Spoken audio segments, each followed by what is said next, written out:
What's up bikers, I'm Johnny Thompson from Fit for Racing, and this is 9 tips to help you become a better rider, but all in the gym. Ankle mobility will affect mechanics all the way up.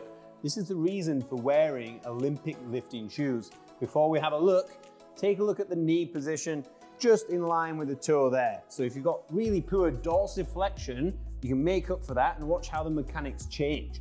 So look at the ankle. The heel of the Olympic lifting shoe raises the heel of the foot, which then allows the knee to be much more forwards. See, that's a good few inches, which then affects the mechanics all the way along to allow the hip to be lower and therefore a more vertical torso, which is a better type of squat for riding. This is more of an Olympic squat than a powerlifting squat. Make sure you know the difference. Before we go further, a word from our sponsors, Fit for Racing, basically me and my team. We put together training programs and deliver those online so that anyone in the world can follow what the pros do. We have some of the best riders in the world, and you can follow a program that they follow also. But don't worry, you don't have to be a mega pro rider. We have 2 options. We have Fit for Riding, which is for general riders, and Fit for Racing for ones that want to up their level a little bit further. But both can be followed by anybody. We have scaling options for all of the movements, and they are in our detailed video descriptions that we film every single week. We don't write a 12-week program and keep churning it out. What we do is we sit down, we think about our athletes, their needs, and we're developing with all of our pro riders and actually creating better programs week on week. There's no contracts, but we have a 2-week free trial so that you can hop on to the exact program that you would buy into, and you would see how that works for your schedule, your ability. You can see all the great scaling options that we have and how suitable it is for you to become a better rider. So visit fitforracing.com, sign up to one of those programs today, no risk, 2-week free trial, and see how you get on. But for now, let's get back into the gym and show you some more tips to help you in the meantime. Burpees!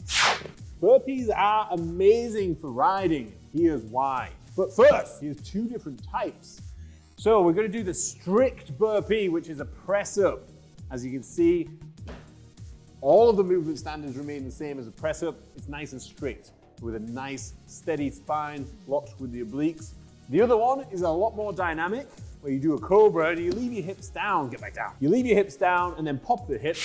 This means that you won't have to press up your whole body weight on your arms. This means it's infinitely scalable for people that really struggle with burpees. So basically, you lie on the floor and you stand up. It's such a human movement, but there are a few movements that get that dynamic effect on the eccentric, which is really, really important for handling and taking heavy hits on the bike. Door stretching. So you might be passing some time and all you have available is a door frame. You may as well put it to good use by stretching those pecs, which is a massive tight area that will restrict overhead position and pull your lower back out of position doing any kind of pressing. So straight arm, lean through, hold the stretch, 2 minutes. 90 degrees of the elbow, same thing. Once you've done both sides, even go both hands and adjust your shoulder blades as you go to settle down and see if there's any differences between sides and really stretch out and make that time useful when you're just hanging around in a door frame. Lats are one of the most important things for stabilizing the shoulder, certainly on the back, pec on the other side.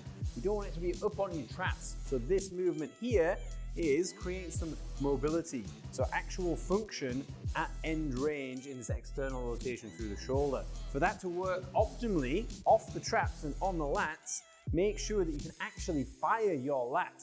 So go into a mirror, hold your obliques tight, and you can finger your lats with your other hand and see whether they're actually turned on or not. So make sure that this here is stabilizing the shoulder more than your traps. You need to be able to turn this off, turn this on, and then you'll have healthy, strong shoulders. Rest pause training. Super way to build strength in very little time. It's 3 sets with 3 breaths in between each. So the first set, you want to be looking at about 12 to 15 reps, go all the way to failure. So if you've got a training partner, that would help. How many? 14, 15. Take 3 purposeful breaths that will restrict the time in between, and then go again. As many as you can. Expect about half the number on the second set, and then re-rack, 3 breaths, go again, for a total within a range of 25 to 30 for ultimate strength gains in very little time. Do it on bench, overhead press, pulling, so pull-ups and bent over rows, and look at the difference in your upper body. Whew. Thank you very much. Peace. Today I'm going to show you a quick slow cooker recipe with rice, chicken, veg, Cajun. So this is what I do when I get in the morning so that it's ready for my lunchtime. We're using packet rice because that's not going to be super long to cook. It's going to take about 2 hours. We've got veg soup mix, so it's good quality veg, just pre-chopped. It's not that much more expensive than doing it yourself, but as you can see, super easy to do. Just going to chop that in, and then finally pre-cut chicken. Mega easy. I'm not even going to mix it up. I'm just going to set the slow cooker off on high, Cajun spice to finish. Look at that. And that took less than a minute, and we're going to be ready in 2 hours. We're back! And the best thing about this is I've just done some steady state cardio and I'm ravenous.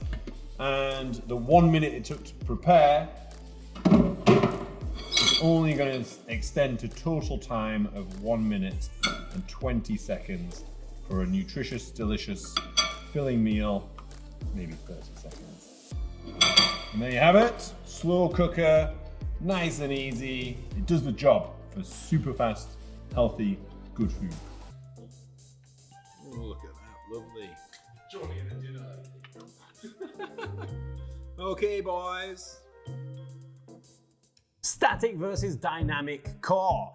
Static core is probably the best way to work your core because ultimately your core or your trunk around your midline, its prime function is to stabilize the spine and stop it from moving. However, we want to mix that up sometimes so that you get a lot of functionality around and you can move the bike and move your body around the bike by dipping the hip and moving up. Obliques are one of the best muscles for stabilizing the core, and if you're thinking about any static movement, that makes no sense at all. If you're thinking about any static position, fucking hell. Obliques are one of the best Obliques are one of the best muscles for stabilizing the core for static movements. So all you need to think about is tensing your obliques, not your abs, because that'll crunch in the middle. You don't have to think about your back whatsoever. So obliques all the way. Side planks are one of the best things for that.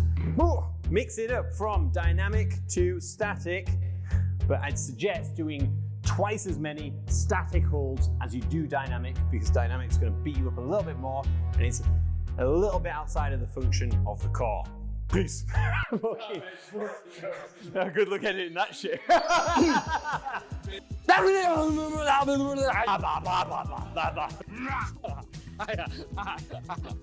Steady state cardio. You hear a lot about it, but what exactly is it? Steady state means it's basically easy. So if you're familiar with heart rate zones, it's a zone 2. So this means a conversational pace. You could probably do it whilst breathing through your nose without a lot of effort. The point of this is to do it often for long periods of time and sometimes even fasted.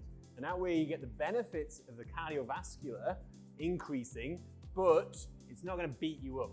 Some people use this as recovery, but they're very well-trained athletes.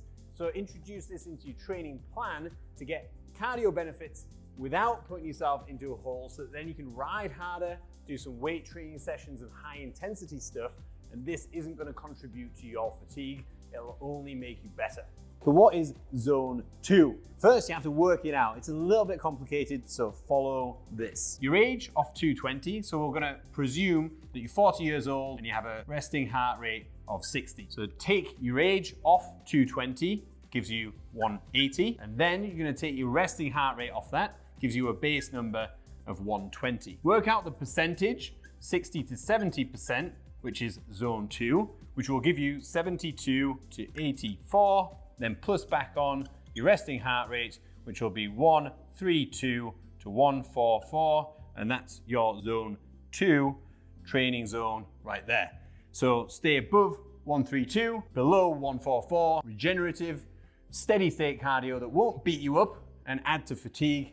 It'll only make you better cardiovascularly. Remember, sign up to our 2-week free trial at fitforracing.com and you'll see all of the program in full flow. There's no risk, you can cancel at any time and basically see what we do with our pro riders and everyday riders. So hop on the program. If you got any questions, send them over. Otherwise, I'll see you in the next vid. Peace. We've got some fresh new young talent doing some things that I know you haven't heard before. Listen.